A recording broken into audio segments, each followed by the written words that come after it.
저탄고지 식단과 킵다이어트를 병행해도 되나요? 라는 질문이 올라왔었어요. 저탄고지 식단, 저탄수화물 고지방 식단이에요. 로우카브 하이팻이라고 해서 LCHF라고도 하는데 뭐 용어가 중요한 것은 아니고 이것에 대해 자세히 모르시는 분들도 있겠지만 저는 사실 이게 간헐적 식단하고 같이 엄청나게 크게 대두가 되기 때문에 한 번쯤은 다이어트를 전문으로 하니까 이것을 얘기를 드려볼까 고민을 엄청 많이 했던 이유가 뭐냐면 이게 갑론을박이 엄청 심해요. 지금도 이것을 진행하고 있는 커뮤니티와 의사분들까지도 이것에 대해서 이제 언쟁을 벌입니다. 어, 의사분들은 이 식단이 굉장히 위험하다라고 하고 권하지 않아요. 그런데 이것을 행하고 있는 커뮤니티에서는 효과를 실제로 굉장히 많이 보고 있고요.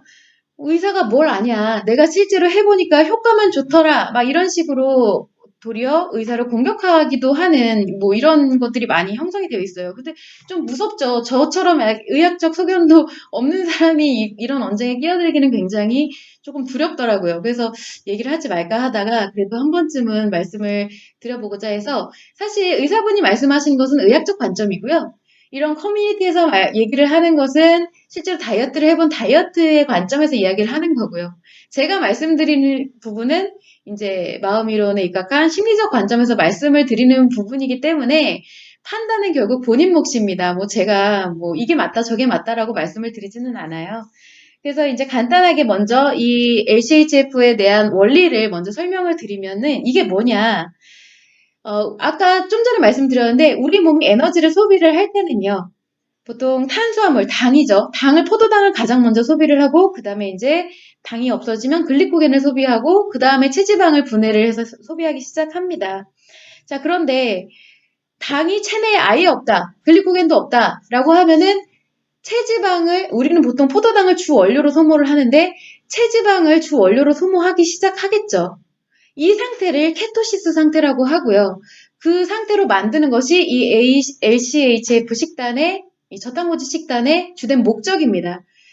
우리가 포도당을 항상 주 에너지원으로 쓰게 되는데 그것이 아닌 체지방을 주 에너지원으로 쓰게 되면 그만큼 체지방이 분해가 잘 된다라는 원리예요. 쉽게 말해서. 그런데 문제는 뭐냐. 이 상태, 케토시스 상태 자체가 엄밀히 말하면요. 조난 상태예요. 조난이 돼서 생사가 왔다 갔다 음식의 섭식이 차단된 상태. 그래서 내가 그동안에 몸에 있던 체지방만 꺼내 쓴 상태 혹은 기아의 상태를 얘기합니다. 우리가 왜 영화나 만화 같은 거 보게 되면요. 뭔가 전함 같은 데서 갑자기 막 빨간불 들어오면서 주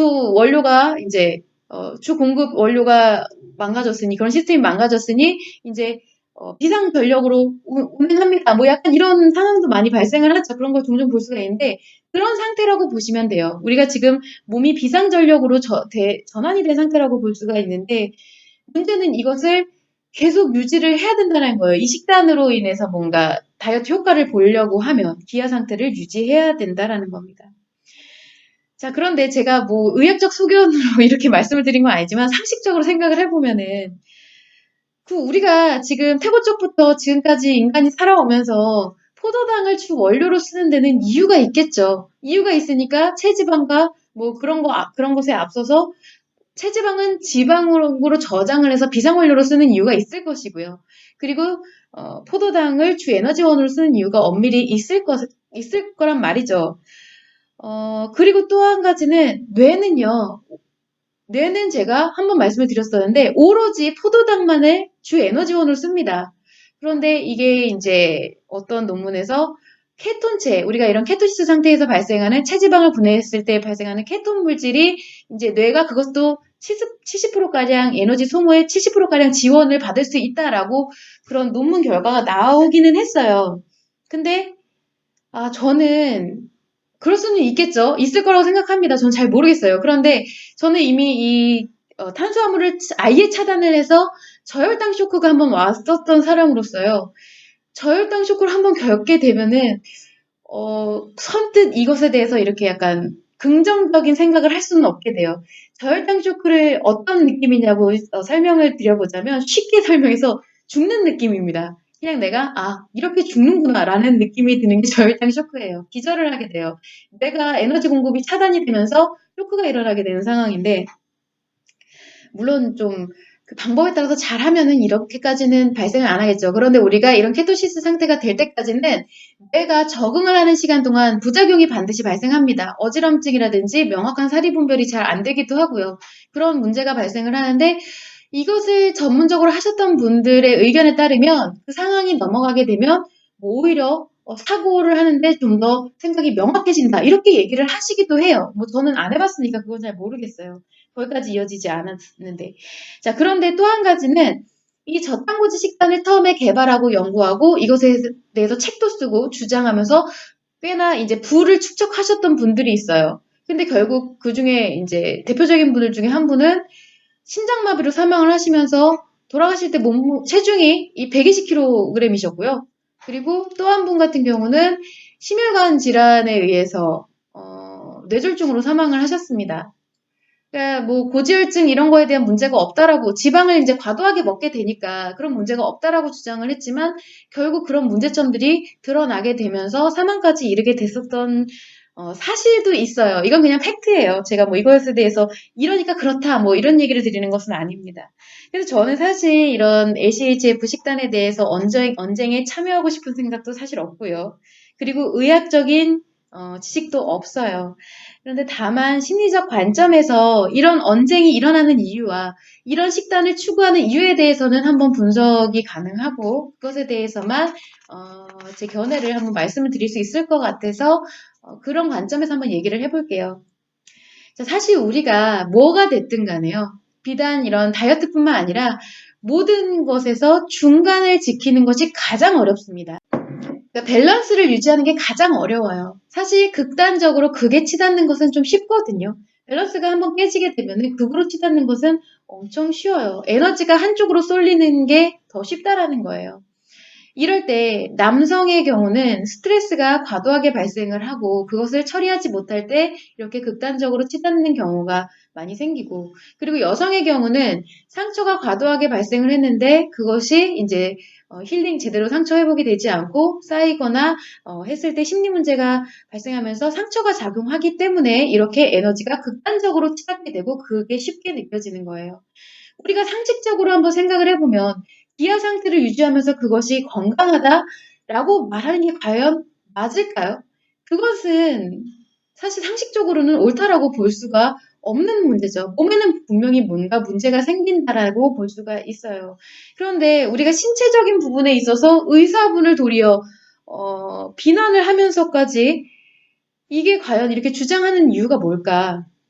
사실 의사분들 공부 장난 아니죠. 쉽게 의대라고 하면은 이제 사람들, 진짜 진학하기 어렵고 의사가 되긴 되게 어렵다고 생각을 하면서 이제 의사분들이 이런 조언을 했을 땐 네가 뭘 하냐라고 할 수 있는 이유는 그래야지만 자신의 다이어트가 맞는 것이 되고 그래야지만 자신이 하는 모든 이런 다이어트에서 발생하는 상처들이 덮어지고 합리화를 시킬 수가 있기 때문이라는 점이에요. 심리적으로 그렇게 작용을 하고 있다라는 거죠.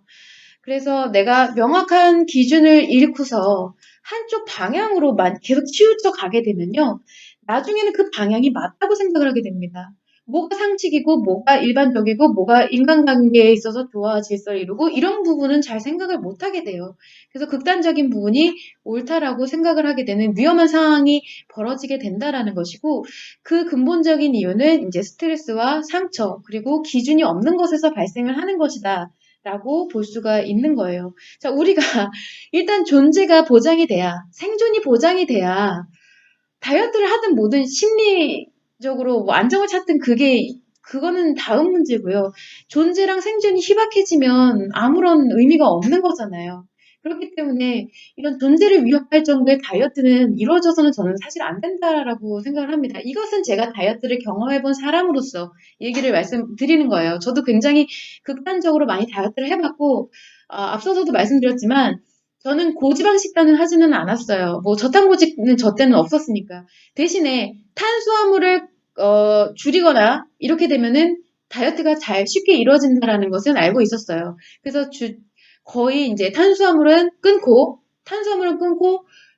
단백질과 그리고 식이섬유만 섭취를 하게 되는 다이어트를 많이 했었거든요. 탄수화물을 완전히 끊으려면요.